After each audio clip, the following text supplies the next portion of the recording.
décembre, l'Église fête Saint Juan Diego, l'Indien qui a eu les apparitions de la Vierge Marie sur la colline du Tepeyac à Mexico.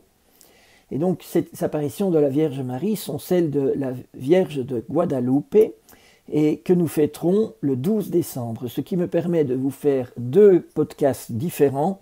Le premier avec la vie de Juan Diego et l'histoire des apparitions, et la deuxième pour donner plus de détails sur ce miracle extraordinaire de l'image de Notre-Dame de Guadalupe. Et donc nous sommes 39 ans après le premier débarquement de Christophe Colomb en Amérique, 10 ans seulement après la prise de Mexico par Hernán Cortés, et la guerre entre les Espagnols et les Aztèques a été terrible. Les antagonismes sont très forts.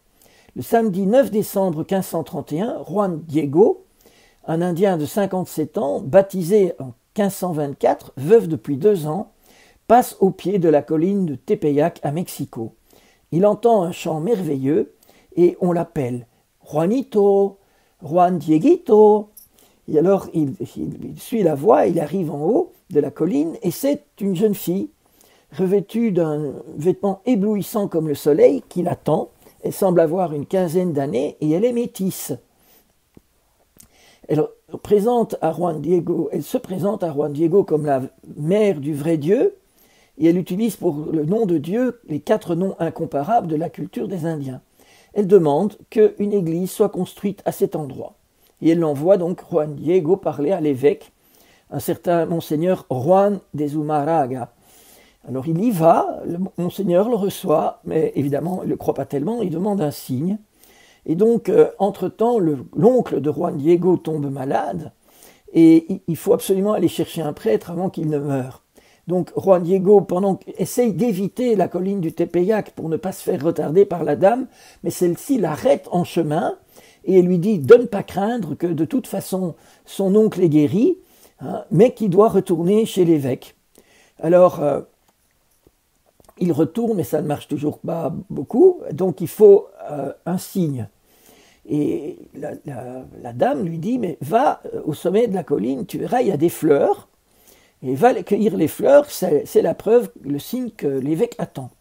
Donc Juan Diego fait tout ça, il va chez l'évêque, et quand au moment où il ouvre son poncho, qu'en fait on appelle une tilma, les fleurs tombent par terre et apparaît sur le poncho l'image, que probablement vous connaissez tous, de la Vierge de Guadalupe.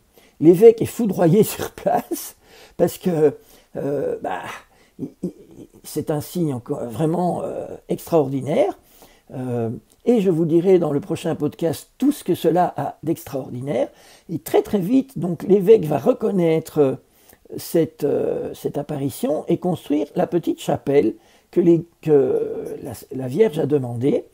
Et notre saint Juan Diego va passer le reste de sa vie à côté de cette petite chapelle qui sera construite en fait seulement 2 semaines après les apparitions, c'est-à-dire le 26 décembre 1531. Et il va vivre là-bas jusqu'à sa mort, le 30 mai 1548. Il meurt à l'âge de 73 ans, 17 ans après les apparitions de la Vierge de Guadalupe. Et il a été canonisé par Jean-Paul II le 31 juillet 2002. Je ne résiste pas à la tentation de vous raconter le miracle qui a servi à la canonisation de Juan Diego.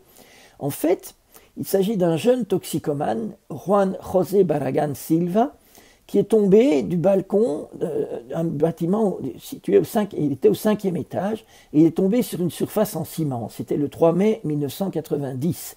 Il est tombé sur la tête. Son état était, on l'imagine bien, désespéré.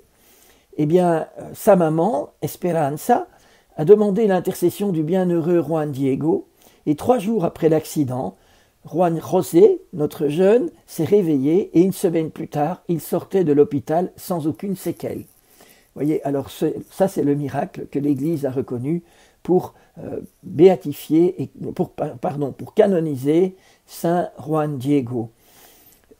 Qu'est-ce que le Seigneur a voulu nous dire à travers tout cela?